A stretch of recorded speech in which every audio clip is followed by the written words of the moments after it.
Bom, todo o processo de sequenciamento de DNA precisa começar com a extração. O que significa extração? Nada mais é do que retirar dos tecidos e isolar a molécula de DNA. A gente sabe que os tecidos e os órgãos, eles têm muitos outros elementos além do próprio DNA. O que a gente faz no processo de extração é limpar todos esses elementos até chegar no isolar a molécula de DNA, aí a molécula inteira. A gente vai isolar o nosso gene alvo do estudo na PCR, né? Mas aqui a gente vai isolar o próprio DNA de todo o resto. Aqui a gente vai separar o joio do trigo. Então, o que a gente faz? Geralmente a gente vai seguir um protocolo, aí são vários, depende do material que você está usando. No caso, eu estou usando músculo, então eu consigo fazer a extração salina.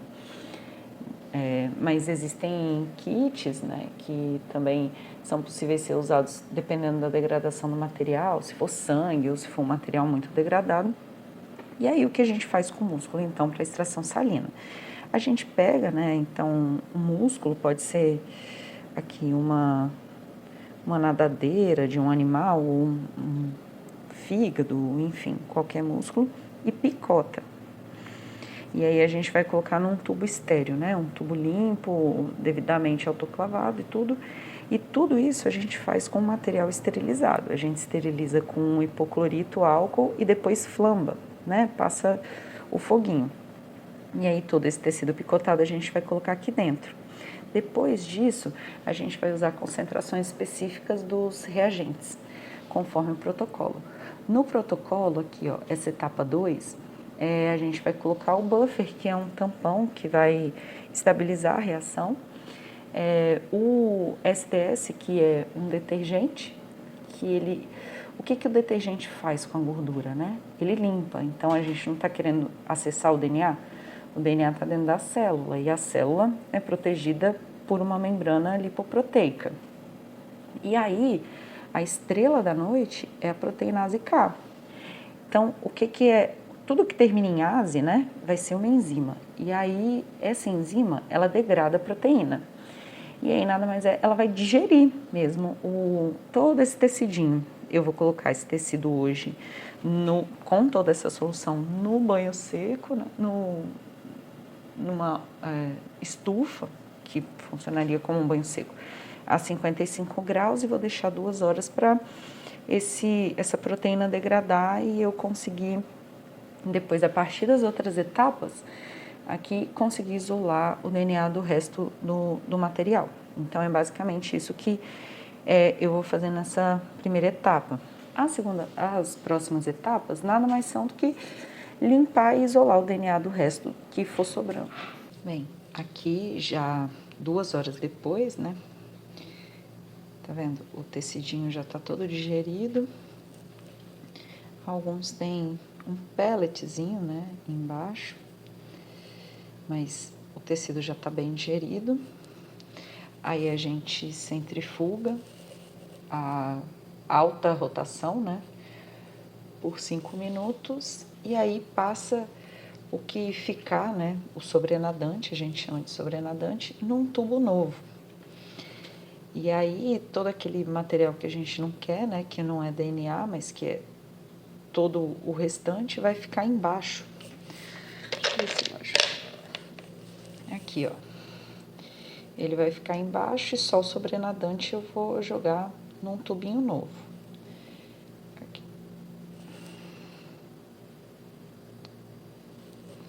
Deixa eu ver se dá pra ver uma superfície branca, tá vendo? Tá, tem uma sujeirinha aí. Essa é a parte do tecido que a gente não quer, né? Quando a gente joga para um tecido novo, a gente vai adicionar 180 microlitros de sal, de NaCl, né? Que vai desidratar as membranas do DNA. E aí, quando a gente joga aquele sobrenadante com sal, vai formar uma espécie de pellet, né? E com os grãos de sal. E aí, vocês vão ver que quando isso aqui a gente vai dar uma misturadinha, né? Claro. E depois a gente vai centrifugar de novo em alta velocidade, né? Aqui está em RCF, mas tem como colocar em rotações por minuto, só para vocês saberem a velocidade que isso roda, né? Esse valor seria 13.000 rotações por minuto. E no final de centrifugar, o sal vai ficar com esse sobrenadantezinho aqui, esse pelletzinho, no fundo. E aí a gente vai descartar esse tubo também.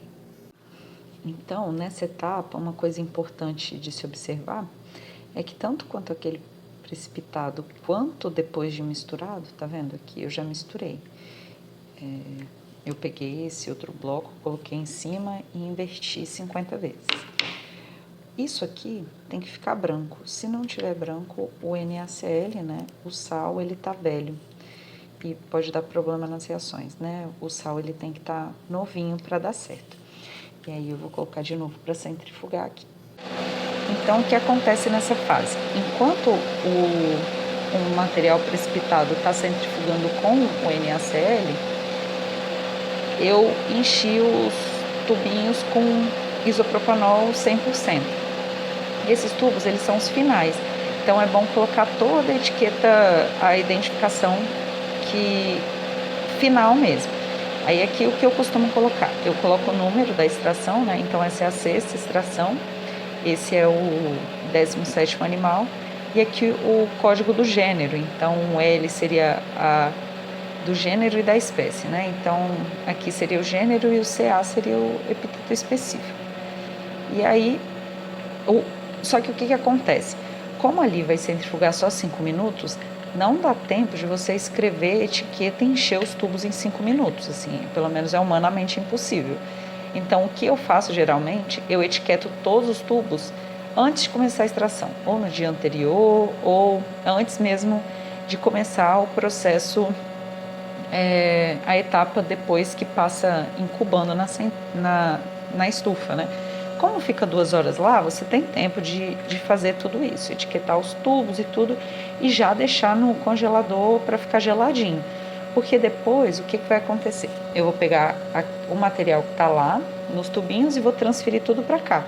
E descartar aquele jogo de tubos. Então, só uma forma de dinamizar a coisa. E aí, o que acontece? Você não terminou de etiquetar e colocar o isopropanol aqui e lá terminou de centrifugar. Você vai fazer o quê? Morrer, né? E aí, então, depois dessa fase, né, que a gente joga o sobrenadante para lá, que é o que está suspenso, fica esse salzinho no fundo.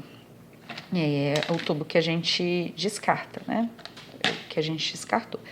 E aí, as etapas seguintes vão envolver o isopropanol gelado e o álcool, que basicamente o álcool 80, né, que basicamente vai limpar todos os resíduos, tanto de reagente quanto de tecido do organismo que porventura sobrou, porque a gente quer só o DNA mesmo aqui.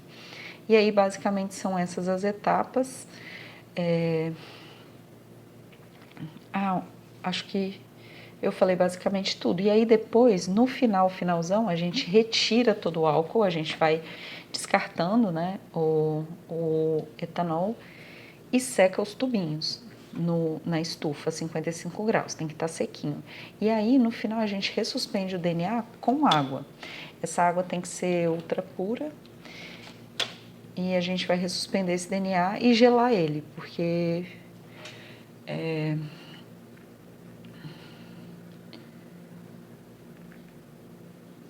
para diluir basicamente o pellet, né? Que é esse DNA que vai ficar suspenso, né? Basicamente é isso. E aí, basicamente, então, o que a gente faz, né? Na última etapa de etanol, depois de centrifugar, elimina, deixa sequinho, deixa um pouquinho só para o álcool dar uma saidinha. Tenha muita fé, porque não vai sobrar nada mesmo ali. E aí, depois disso, a gente coloca na raquezinha, coloca na estufa, aqui no caso, então, a 55 graus, até o álcool evaporar completamente. E aí, depois, então, a gente ressuspende. No caso, eu vou ressuspender com 25 microlitros de água ultra pura, colocar nesses tubinhos e geladeira. Então, basicamente, isso nada mais é que uma receitinha de bolo. A gente vai seguir e sempre com todos os cuidados para não contaminar as amostras, né? Nem com o nosso DNA, nem entre elas e tudo. Então, o máximo de cuidado na hora de pipetar, para não encostar a ponteira, né? Nos tubinhos. E aí, não misturar o DNA de uma a outra e nem contaminar as soluções, né? Isso é um cuidado bem importante que a gente tem que ter na hora de, principalmente, pipetar e tudo, né? Então, cuidado máximo. Se a ponteirinha, que é isso aqui, a ponteira, né? Aqui, vou dar um exemplo. Ó, eu tenho a ponteira aqui. Se essa ponteira, se esse bico, na hora que eu estiver colocando água, por exemplo, eu posso abrir todos esses tubinhos e colocar água com a mesma ponteira em todos. Mas se algum encostar a ponteira no tubo, descarta, porque provavelmente contaminou. Senão você vai contaminar a água e todo o resto. Então, é importante ter muito cuidado para a contaminação. E aí a próxima etapa eu vou mostrar direitinho como a gente faz também para quantificar e aí diluir a amostra na concentração de uso, depois a PCR, que é o ponto máximo, né, de toda essa extração, que é quando a gente vai fazer a multiplicação dos pães, né? A gente vai multiplicar o nosso genezinho exponencialmente. Então aqui, só para constar, né, uma coisa importante é a questão do planejamento do tempo. Então, basicamente, uma extração, você vai gastar mais, se você, nesse caso aqui, no meu exemplo, eu extraí 22 amostras. A centrífuga cabe 24, então é o limite de 24 extrações, né, por vez. Então, eu gasto em torno de 2 horas para picotar o tecido, a parte inicial, né, pegar um pedaço de músculo, enfim. Eu pego mais ou menos 3 milímetros quadrados, dependendo do tanto que tem, picoto e coloco isso. Eu vou gastar mais ou menos 2 horas. Aí, se eu for fazer, se eu não for deixar overnight com a proteinase K, eu deixo 2 horas aqui. Então, somadas 2 horas, vão 4 horas. E depois, mais 1h30 de gasto nesse tempo de lavagem, do DNA, limpeza, até a ressuspensão desse DNA com a água. Então, vai mais ou menos de 5h30 a 6 horas se eu não for fazer overnight. Se eu for fazer overnight, vão ser as 2 horas picotando o material, deixo 16 horas, né, de um dia para o outro, com menos proteinase, então eu uso 10 ao invés de 15 microlitros. No dia seguinte, então eu vou gastar mais 1h30. Então, o meu gasto total vai ser de 3h30 a 4 horas, porque o material vai estar ao longo da noite aqui. Então, esse planejamento é importante, né? Se eu vou deixar overnight, então eu preciso fazer a extração à tarde, começar, né, a picotar os tecidos à tarde e terminar a extração na manhã do dia seguinte para dar as 16 horas. Então, todo esse planejamento é feito previamente.